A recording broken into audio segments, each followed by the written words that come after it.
जो उन रिवायतों को अपने अमल के जरिए बाकी रखे हुए हैं। और याद रखो, रिवायत को जिंदा करने वाले की लोग तारीफ करते हैं, लेकिन हमारे बुजुर्ग रिवायतों को जिंदा कर रहे हैं और गालियाँ कर रहे हैं, फिर भी हट नहीं अपने बराबर मुस्तक़िल कायम आए और उन रिवायतों को जिंदा कर रहे हैं। रसूल के ज़माने में जो चीज़ देखी वो बिदअत है, ये तारीफ है नहीं है, सब तारीफ करते हैं बिदअत की। हर वो काम जो रसूलुल्लाह ने नहीं किया या रसूलुल्लाह के ज़माने में नहीं हुआ उसको क्या कहना चाहिए? बिदअत। दारुल उलूम का बनाना क्या है? था रसूलुल्लाह के ज़माने में? ये नहीं था। क्या बनाए थे रसूलुल्लाह? चबूतरा। हाँ, चबूतरे पर पढ़ाने के लिए आप तैयार हैं या पढ़ने के लिए तैयार हैं? तो बिदअत भी। सनद का देना क्या है? क्या रसूलुल्लाह सल्लल्लाहु अलैहि वसल्लम किसी को सनद देते थे, सर्टिफिकेट देते थे? आज क्या हो रहा है? हम सनद क्या हमारे सनद है, तो सनद का देना क्या है? ये बिदअत। मंतिक़, फ़लसफ़ा, उसूल हदीस, उसूल फ़िक़ह, ये क्या रसूलुल्लाह के ज़माने में था? नहीं। आज जो सब किताबें पढ़ी गई है ये क्या है? ये सब जो चीज़ रसूलुल्लाह के ज़माने में नहीं थी आज है, उसको क्या बोलेंगे? बिदअत। ये किताबें रसूलुल्लाह के ज़माने में तय नहीं हुई थी, लिखी नहीं गई थी, किताबें बाद में लिखी गई है। रसूल के ज़माने में किताब थी तो एक ही किताब थी, और वो क्या चीज़ थी? सिर्फ कुरान शरीफ। बल्कि रसूलुल्लाह ने मना किया, ला तक्तुबू अन्नी इल्लल कुरान, कुरान के सिवा कोई चीज़ मत रखो। रसूलुल्लाह ने अपने हदीसों को लिखने से मना कर दिया। और उमर ने फरमाया, ला तक्तुबू अन रसूलुल्लाह इल्लल कुरान, कुरान के सिवा कोई चीज़ मत लिखो। और आज जो मुख्तलिफ किताबें लिखी जा रही है, इनको किस जुमले में दाखिल करिए आप?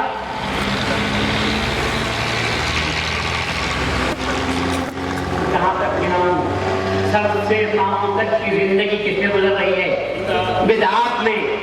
और नजर आती है तो सिर्फ कौम महनत की चंद बातें हैं, इसको बिदअत कहते हैं।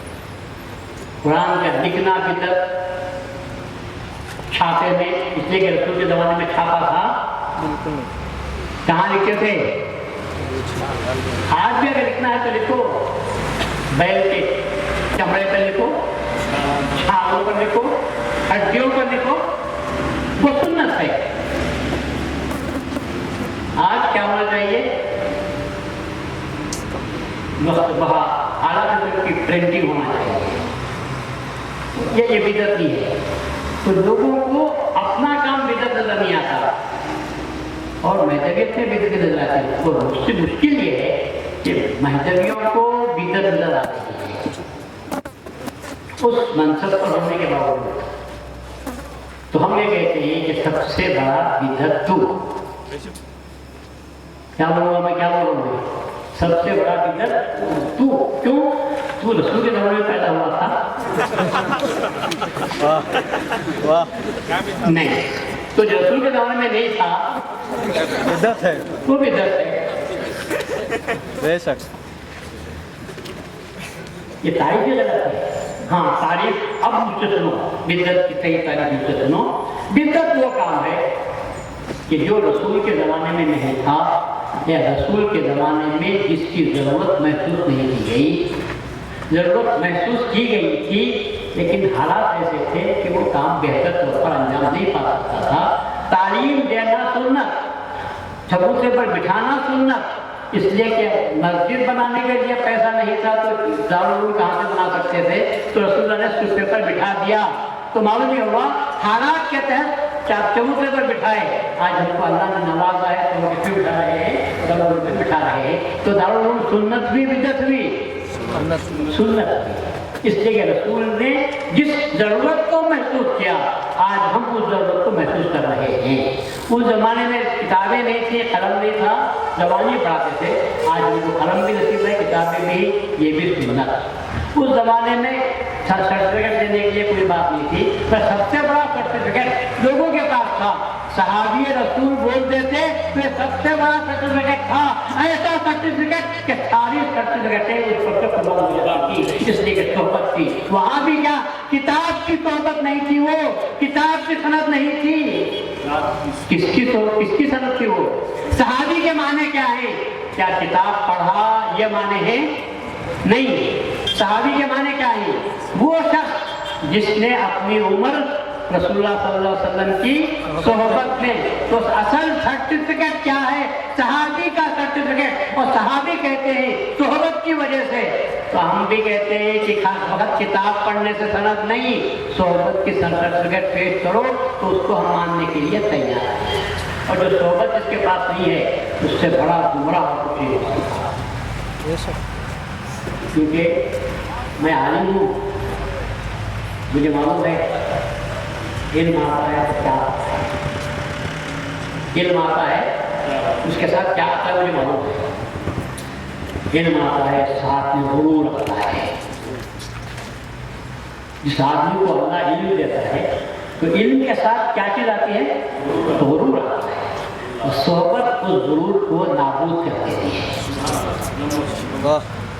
क्योंकि अशोक खाने में लिखा है कि दूसरी रिवायत में लिखा है कि 1,00,000 मरतबा बुखारी को ख़त्म करो तो तुमको वो ईमान नसीब नहीं होता जो बुजुर्गों की जूतियाँ सीधी करने में होती है।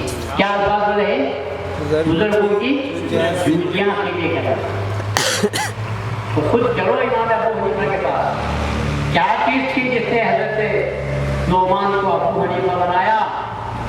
और जब पूछा लोगों ने, आप इतने बड़े जलील क़द्र इमाम, आपके मुत्तबईन लाखों के तादाद में हैं और आप इस फकीर के पास आते हो जिसको जाफर सादिक के नाम से याद करते हैं, उसके आप खानकाह में जाते हो, पैदल चलते हो, उसके पास जाते हो, उसकी सोबत में अदब से बैठते हो जिस तरह शागिर्द बैठता है। हालांकि अपने ज़माने के आप इमाम हैं, तो आपने फरमाया कि मैं अगर वो 2 साल सोहबत न मिलती तो नोमान हलाक हो जाता।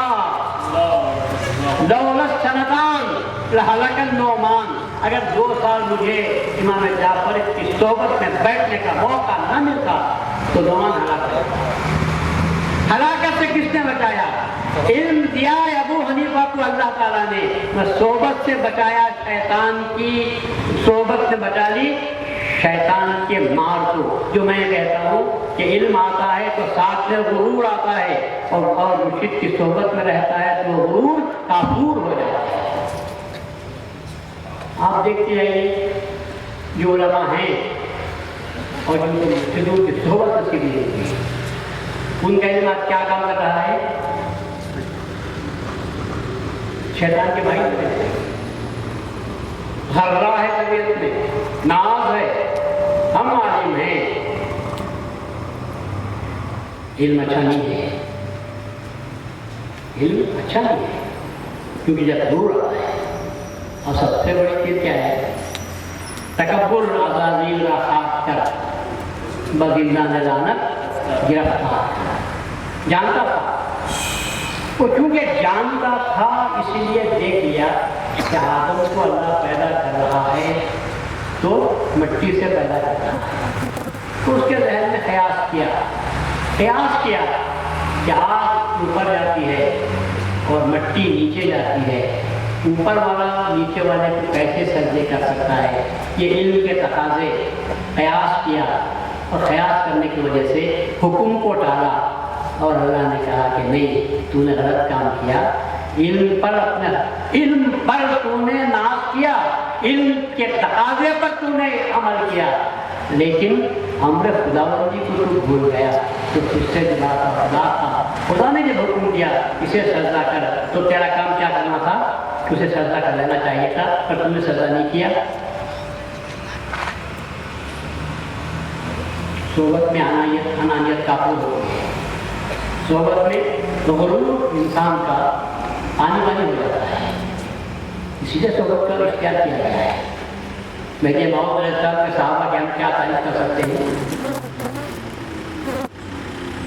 अरे हिजरत न करने वालों को कुरान ने क्या कहा है? जो लोग हिजरत से पहले ہجرت کرنے کے بعد ایمان لائے، اور جو لوگ ہجرت کرنے سے پہلے ایمان لائے، زمین آسمان کا فرق ہے، صبح کا ہی بہت بڑا فرق ہے۔ تو ایمان جب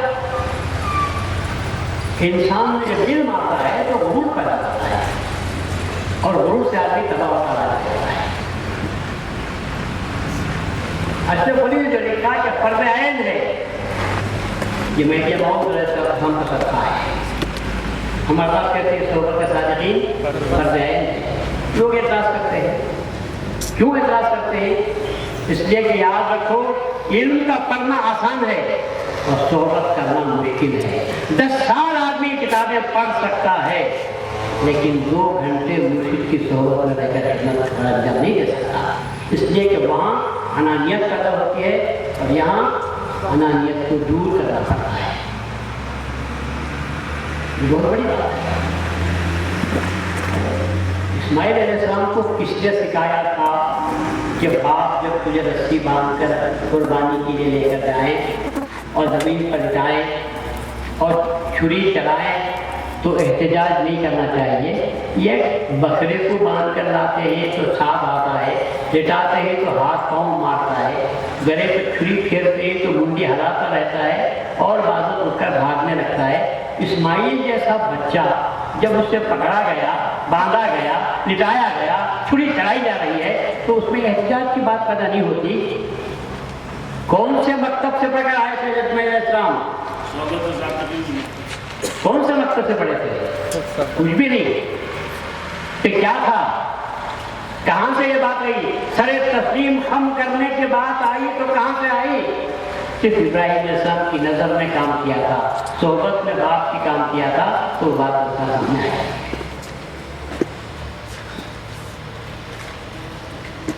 الرحمن علامہ قرآن علم سکھا دیا اللہ نے، علامہ قرآن کی تعلیم دی۔ کسے دی اللہ نے قرآن کی تعلیم؟ کسے سکھایا؟ پہلے رسول اللہ کو سکھایا۔ علامہ قرآن خلق الانسان علمہ البیان، انسان کو پیدا کیا، پہلے انسان نہیں تھا، قرآن کو سکھانے کے بعد انسان کو پیدا کیا اللہ۔ ترتیب کو سامنے رکھو آپ، الرحمن علمہ القرآن کسے سکھایا ہے؟ رسول اللہ کو۔ وہ انسان تھے یا نہیں تھے؟ تھے۔ پھر خلق الانسان، انسان کو پیدا کیا۔ کیا اس کے پہلے انسان نہیں تھا؟ خلق الانسان علمہ البیان، انسان کو پیدا کیا اور اس کو بیان کی تعلیم دی۔ تو آپ ترتیب کو سامنے رکھو تو آپ کو معلوم ہوگا الرحمن اللہ تعالیٰ نے قرآن کی تعلیم دی، رسول اللہ صلی اللہ علیہ وسلم کو بولنے کی ضرورت نہیں ہے۔ اب خلق الانسان، اب پھر ایک انسان کو پیدا کیا۔ کون سا انسان ہو سکتا ہے؟ وہ جو خدا کی نظر میں انسان تھا۔ کیسا انسان تھا؟ جو رسول اللہ صلی اللہ علیہ وسلم کے بعد جس کا ذکر کرنا ہے اس کو کیا کام کیا؟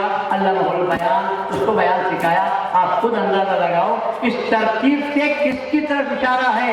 کہہ رہا ہے انسان، اور مراد کس کی ہے؟ مہدی موعود علیہ السلام کی ہے، کیونکہ مہدی کو قرآن تو نہیں دیا جا سکتا تھا، اللہ تعالیٰ نے اس کو بیان کی تعلیم دی۔ بے شک بے شک۔ میں لڑتا ہوں بھائی یہ قرآن کو اپنے رائے سے کرتے ہیں، تو مشکل یہ ہے کہ قرآن سے اگر مہدی کا میں ثبوت پیش کروں، یہ تو اللہ کی نمائش ہے، اللہ کا احسان ہے، مگر پیش کرتا ہوں تو مہدویوں کو خوش ہونا چاہیے یا رنجیدہ ہونا چاہیے؟ میں آپ لوگ رنجیدہ ہوتے ہیں، کیوں ثبوت پیش کرتے ہو قرآن سے؟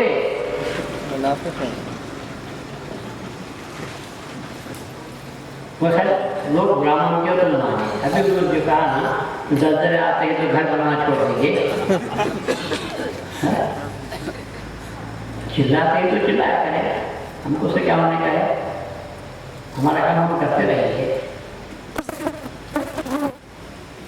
علمہ البیان سے مراد انسان سے مراد کون سا انسان ہے؟ وہی انسان ہے جو اللہ کی نظر میں تھا، اور خلق الانسان علمہ القرآن کے بعد جو آنے والا ہے और वो आज इंसान है जिसको अल्लाह ने बयान की तालीम दी। और खुद मेरे बहुत ने फरमाया उल्लिमतु मिनल्लाहि बिला वासिततिन जदीदल यौम। मेरे बहुत ने फरमाया कि अल्लाह ने मुझे कुरान का बयान करने के लिए भेजा। सुम्मा इन्ना अलैना बयानहु, फिर हम पर उसके बयान की जिम्मेदारी है। किसके बयान की जिम्मेदारी है? कुरान के बयान की जिम्मेदारी है। कुरान के बाद जो बयान का जिक्र आ रहा है तो मालूम यह हुआ कि वो आने वाला अल्लाह की तरफ से है। उस दिन अल्लाह ने उसको बयान की तालीम दी। तो मैं ये बहुत सुनाते हैं कि अल्लाह ने मुझे कुरान को बयान करने के लिए भेजा है। तो रहमान अल्लाह कुरान आप पढ़ो तो आपको साफ हस्ती नजर आएगी, मेहदी मौऊद रहता तो साफ नजर आएगी। रहमान तो रहमान है। अल्लाह कुरान तो आपका जहन बोलता है, आपका दिल बोलता है कि इससे बड़ा रसूलुल्लाह है। खलक़ल इंसान, अब इंसान को पैदा किया, उसके पहले भी इंसान थे, इसके पहले भी इंसान थे। बयान जो था वो हज़रत मेहदी मौऊद ने किया था। आपने उसका बयान फरमाया और सारी दुनिया को ये सारी बातें बयान की जो बातें छुपी हुई थी। उसी में से रस्म को, आदत को, बिदअत को मिटाना था। सबसे बड़ी बिदअत इंसान का अपना नाम रख लेना, इंसान का अपना नाम रखना, ये बिदअत। तो सबसे बड़ी बिदअत इंसान का पैदा होना। मगर अगर इंसान सोबत में रहे और अपने आप को फना कर दे, मुर्शिद में फना करे, उसके बाद फिर रसूल में फना करे, फिर फना फिल्ला हो जाए तो वो बिदअत नहीं होता, बल्कि इंसान फिर अल्लाह के साथ में मिल जाता है, फना हो जाता है, उसका मुकाम बाकी नहीं रहता। इस तरह से खुदा से दुआ करता हूँ कि बारी ताला जिन लोगों ने जलसा मनाया है, अल्लाह ताला उनको हर साल जो जलसे बनाने की तौफीक अता फरमाए। एक मीलाद नबी सल्लल्लाहु अलैहि वसल्लम और एक मीलाद मेहदी मौऊद अलैहिस्सलाम। हो सके तो मैं इंशाल्लाह कोशिश करूँगा कि मीलाद रसूल के मौके पर एक शानदार मुशायरा भी करेंगे। और उनके मिलाद मेहदी के मौके पर मैं नहीं रहता, गुजरात जाता हूँ, वहाँ पर बहुत ज़रूरी अहम जिम्मेदारी का काम है, मैं जाता हूँ। मगर मिलाद रसूल के मौके पर तो इंशाल्लाह मैं कोशिश करूँगा कि मुशायरा का भी इंतज़ाम हो और आप लोगों को रसूल के अवसाफ सुनने का भी आपको मौका मिल जाए। और इन लोगों से मैं ताकीद करता हूँ कि साल में 2 जलसे करें और कौम के दीगर इदारों से भी, और जो जोश करते हैं बेकार बातों में पैसे खर्च कर सकते हैं, तो अगर अल्लाह उसके रसूल मेहदी मौऊद अलैहिस्सलाम के नाम को उजागर करने के लिए, तालीमात महल को फैलाने के लिए मेरा मुहावसे को रुपया खर्च भी कर दे और उसमें नाम में चमके इस तरह चढ़ा हो, लोग देखें, पूछें कि क्या है आज शानदार मजलिस हो रही है, इतना अच्छा डेकोरेशन हुआ है, तो हम कहेंगे कि बोर्ड बताएगा कि मेहदी मौऊद अलैहिस्सलाम की मीलाद मनाते हैं, योग मनाते हैं। तो वह अपने वजूद को, अपनी ज़िंदगी को, अपने वजूद को, अपने नाम को बाकी रखना है। तो मेहदी के नाम के साथ वाबस्ता हो जाओ, जब तक मेहदी का नाम भी रहेगा आपका नाम भी उस वक्त तक बाकी रहेगा। वाह।